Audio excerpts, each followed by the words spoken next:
ሰላም ቤተሰብ እንደምን ቆያችሁ? ዛሬ ደግሞ በውሃ ውስጥ ስለሚኖረው ኦክቶበስ ስለሚባለው ፍጥረት እናያለን። ይህ ኦክቶበስ ባለ 8 እግር ዓሳ እየተባለም ይጠራል። ኦክቶበስ ተሳቢ ከሚባሉና አከርካሪ አጥንት ከሌላቸው ፍጡራን ውስጥ ከፍተኛ የማሰብ ችሎታ አላቸው ወይም ደግሞ በጣም ብልሆች ናቸው ከሚባሉት ውስጥ ይመደባል። ኦክቶበሶች ከ300 በላይ ዝርያ እንዳላቸው ይነገራል። ረጅም ዕድሜ የሚኖሩ ባይሆንም በኦክቶበሶች ዓለም ወንድ መሆን ደግሞ በአጭር የመቀጨት አጋጣሚው ፈጣን ነው። ወንዶቹ ከሴቷ ጋር ግንኙነት ካደረጉ በኋላ በጥቂት ጊዜ ውስጥ ይሞታሉ።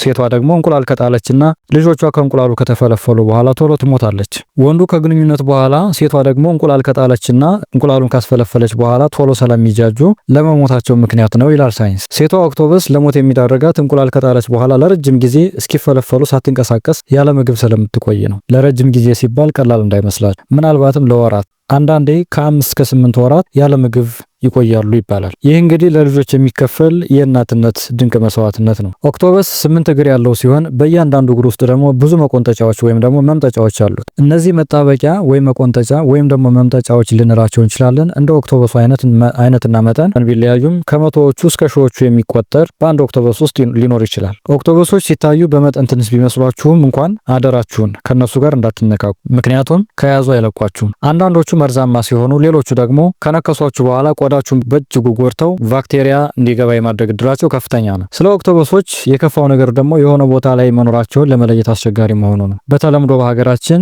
እስስት የሚል ስድብ አለ። ምናልባት ኦክቶበስ የሚለው ባለመታወቁ ይመስለኛል። ሰው አልጨበት ካለ ባህሪው እዚህ ሌላ እዛ ሌላ ከሆነ ወይም እንደዛ እያደረገ የሚያስቸግር ከሆነ እስስት ሳይሆን ኦክቶበስ ነው መባል ያለበት። ምክንያቱም እስስት መልኳን ብቻ ነው የምትቀይረው፣ ያረፈችበትን ነገር ትመስላለች። ኦክቶበሶች ግን መልካቸውንም ቅርጻቸውንም ይቀይራሉ። ሳር ላይ ሳሩን፣ ቋጥኝ ላይ ቋጥኙን፣ ኮረብታ ላይ ደግሞ ኮረብታውን መስሎ መልኩን ቀይሮ ቅርጹንም በተመሳሳይ አስተካክሎ ሊጠብቃችሁ ይችላል። እንደዛ በማድረግ ከአዳኞቹ ያመልጣል። አዳኞቹ የሚላስ የሚቀመስ የለም ብለው ሳያውቁት በላዩ ላይ ተራምደውበት ሊያልፉ ይችላሉ። ታዳኞቹን ግን አገራመን ባሉበት ማንም የለም ባሉበት ጊዜ ላይ ያንቃቸዋል። ስለማይለዩት እላዩ ላይ ሊዝናኑ ሁሉ ይችላሉ። ምናልባት ፖለቲከኞች ከኦክቶበሶች ብዙ ትምህርት የወሰዱ ይመስለኛል። እነዚህ ኦክቶበሶች እንደኔ በተፈጥሮ የምትደነቁ ከተፈጥሮ የምትማሩና በተፈጥሮ የምትዝናኑ ከሆነ ሰብስክራይብ፣ ላይክ፣ ሼር እያደረጋችሁ በአዲስ ነገር በአዲስ ቪዲዮ እስክንገናኝ ቸር ያቆየን።